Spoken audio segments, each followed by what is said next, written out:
দেখো বন্ধুরা, কিভাবে বিভিন্ন গেমিং চ্যানেলগুলো আমাদের লুটে আর কি প্রচুর টাকা আত্মসাৎ করে। দেখুন, এই যে আমি একটা খেলা বলবো এবং তোমাকে বলতে হবে যে আপেলটা কোথায় আছে। যদি বলতে পারো তাহলে অনেক টাকা পাবে, ডবল টাকা পাবে, আর নইলে তোমাকে টাকা দিতে হবে, তুমি আর ফেরত পাবে না। হ্যাঁ হ্যাঁ হ্যাঁ, লাগাবো। এই দুটোই তো গ্লাসের ভিতরে আছে, তাহলে অবশ্যই আমি বলতে পারবো।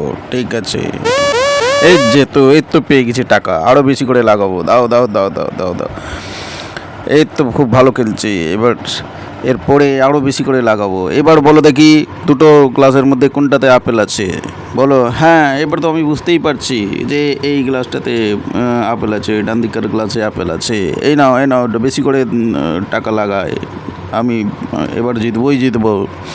এবার দেখো, কই নেই তো। এটাতে কিভাবে আসলো আপেল? তো অবাক করে দেওয়ার মতো। আমি হেরে গেলাম। ঠিক আছে, এবার আরেকবার খেলি দেখি। ঠিক আছে, এবার বলো দেখি তুমি কোনটাতে আপেল আছে। এবার বলতে পারলে কিন্তু আবার তুমি পেয়ে যাবে সেই আগের হারা টাকাটা, আবার যেতে নেবে। ঠিক আছে, এবার আমি বলবো, অবশ্যই বলবো।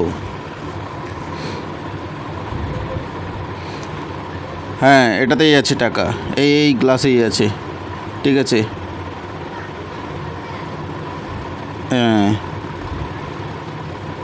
হ্যাঁ, এই মনে হচ্ছে এই গ্লাসেই আছে। আমি একটু বেশি করে লাগাই, আমি শিওর এই গ্লাসেই পাবো।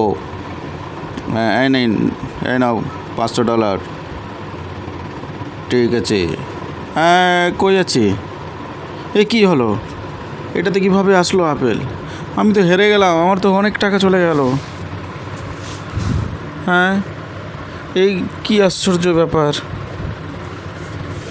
আচ্ছা, আবার লাগাবো আমি। এবার বলো দেখি কোনটাতে আছে। যদি বলতে পারো তাহলে 3 গুণ টাকা পাবে। বলো। এই তো, এবার তো বুঝতে পেরেছি। একদম স্পষ্ট বোঝা যাচ্ছে যে এটাতেই আছে, এই গ্লাসের ভিতরেই আছে আপেল। এই নাও, সবগুলো টাকা নিয়ে নাও। আমি একটু এইবার সবগুলোকে রিকভার করে নেব যদি বলতে পারি। এখানেও নেই। এখানে কীভাবে আসলো? সর্বনাশ, আমি তো হেরে গেলাম, সব চলে গেল আমার। এত টাকা, এত ডলার চলে গেল। এখন আমি কি করি? কিভাবে এটা সম্ভব? আমার তো সব পকেট খালি হয়ে গেল। কিভাবে সম্ভব হলো? কিভাবে? আমি তো হেরে গেলাম। এইরকমই হয় বন্ধুরা। আপনি যে কোনো বেটিং সিস্টেমে যান না কেন, ওরা আগে থেকেই নিজেদের জিত শিওর রাখে।